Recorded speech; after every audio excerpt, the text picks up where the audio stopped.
Well, welcome back, citizens. And on this episode of a very basic refrigeration course, we're going to be talking about actual refrigerants and what you need to know about them. And it should help you if you actually go for your F-gas test. Well, off we go then. Can't do anything nowadays without talking about refrigerant safety. So let's jump straight in and talk about some of the hazards while working with refrigerant.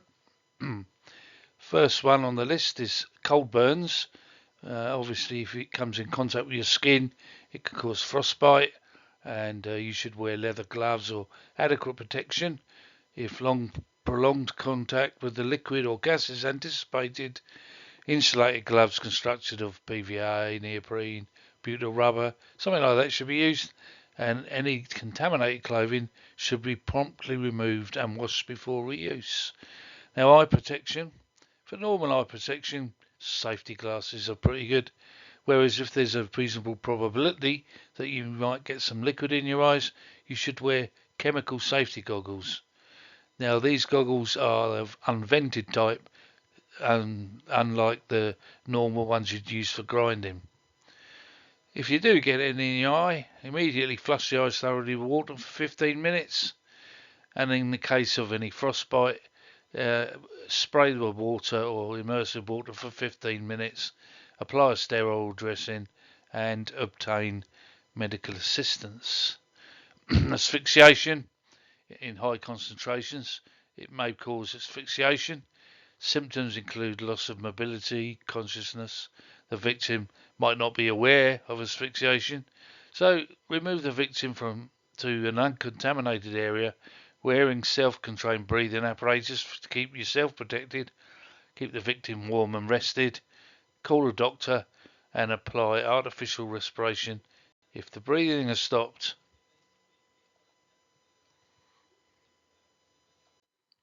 Another thing that could cause you bother is the CNS effect, or central nervous system, and in low concentrations may cause narcotic effects. The symptoms include dizziness, headache, nausea, loss of coordination. Remove the victim to an uncontaminated area wearing self-contained breathing apparatus. Keep the victim warm and rested, and call a doctor. Apply artificial respiration if the breathing has stopped. The other one is cardiac sensitization. This means that the normal heart rhythm becomes perturbed.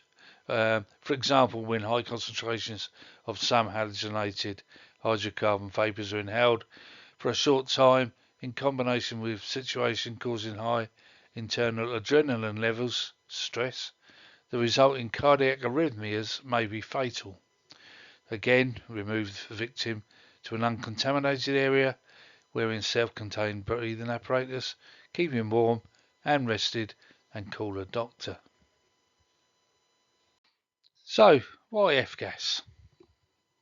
Well, back in the early 90s, it was discovered that the chlorine in a refrigerant was damaging the ozone layer.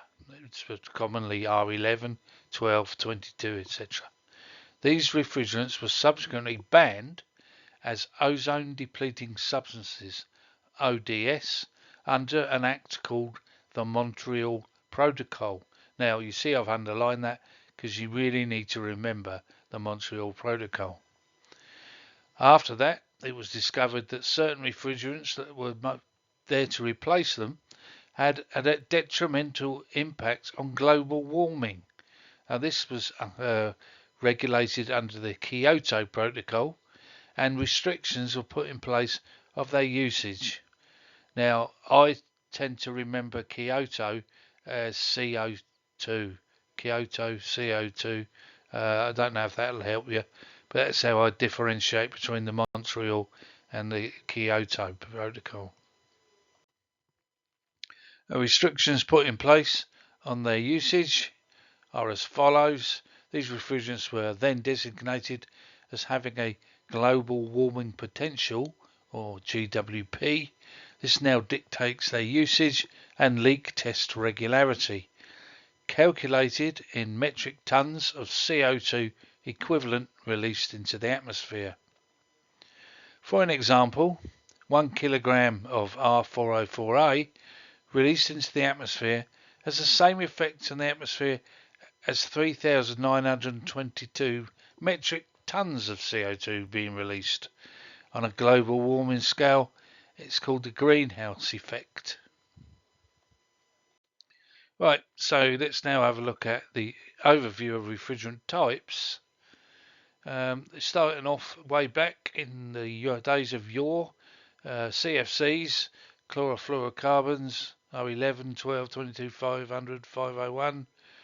These all have a very high ozone depletion potential and are largely phased out now, and you never see them. That was back in the good old days when you only had to carry about 3 bottles of gas in your van and you covered just about everything. And we could use it to blow out the condensers, and we could wash our ovals in the R11. Not that we did that, of course.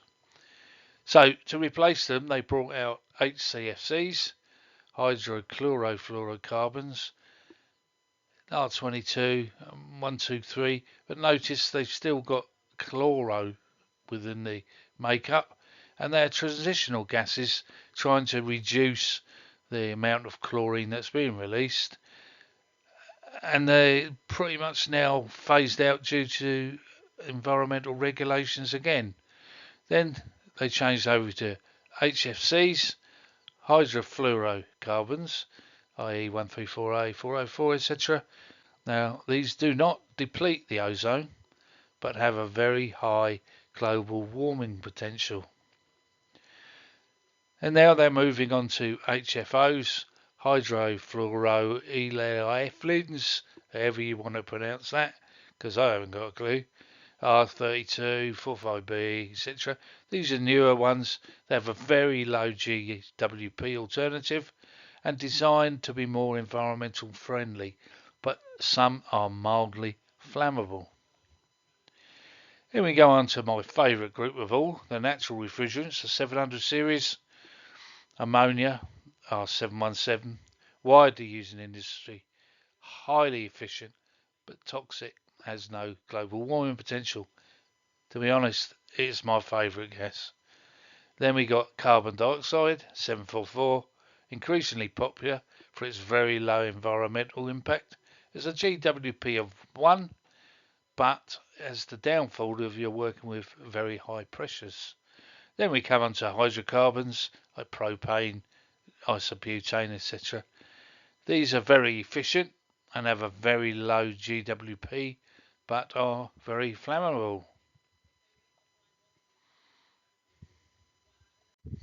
Look at zeotropic and azeotropic blends, which is really something that you need to know about. So here we go. Zeotropic and azeotropic blends combine 2 or more chemicals to achieve the desired properties of the refrigerant. So they mix up certain ones so that they get what boiling points, etc., etc. So effectively what it means is that they blend chemicals together to achieve certain characteristics. An azeotropic blend, once mixed, will stay mixed under all conditions. And there's a little nugget of info. If the refrigerant is followed by a capital A, i.e. R404 capital A, it's zeotropic, whereas a R134 with a little a is not zeotropic. A zeotropic blend will separate back to its constituent parts, and if you have a leak, you may end up losing unequal quantities of gas or one or more of the chemicals, so should recover the remaining gas and recharge the system with new gas to make sure that you've got the right mix. Always charge zeotropic refrigerants by liquid only. If you want to calculate the carbon dioxide equivalent of a quantity of fluorinated refrigerant gas, then we use this method. You multiply the mass of the gas in metric tons by the gas's global warming potential, GWP. So for an example, here's an example you can work out the CO2 equivalent for a system. So for 1 kilogram of hydrofluorocarbon HFC 404A, to calculate the tons of CO2 equivalent, you divide the mass of the F-gas in kilograms by 1,000. That's to calculate the metric tons. So therefore 1 kilogram divided by 1,000 equals 0.001 tons. And then you multiply that mass in metric tons of the F-gas by the global warming potential for that gas.